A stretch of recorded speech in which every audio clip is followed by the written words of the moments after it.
Pemirsa, pelaksanaan jasa konstruksi harus dilakukan secara profesional dan mengedepankan kualitas. Hal tersebut sangat penting dilakukan pelaku jasa konstruksi agar mampu melaksanakan pekerjaan dengan benar dan tepat waktu. Sekretaris Gapexindo Bali dengan Nur Lamba mengatakan pelaksanaan jasa konstruksi harus dilakukan secara profesional. Profesionalisme menurut Nur Lamba adalah sikap dari orang yang melaksanakan jasa konstruksi dengan cara yang benar dalam waktu yang tepat. Profesionalisme adalah sikap perilaku seseorang yang memiliki kompetensi dalam pekerjaan tertentu.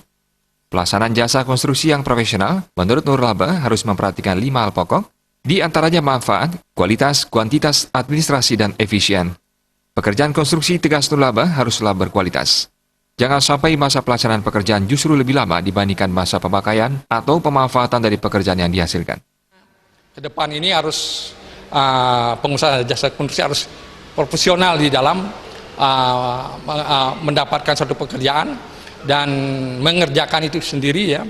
Tentunya diharapkan supaya dapat sesuai dengan yang merupakan daripada spek itu sendiri maupun jangka waktu ya. Dengan Nur Lamba menambahkan, jasa konstruksi menurut Undang-Undang Nomor 2 Tahun 2017 adalah layanan jasa konsultasi konstruksi atau pekerjaan konstruksi.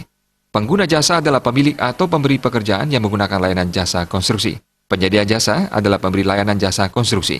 Pelaku jasa konstruksi adalah bagian dari masyarakat yang mempunyai kepentingan dan kegiatan yang berhubungan dengan jasa konstruksi. Suparyana, Bali TV.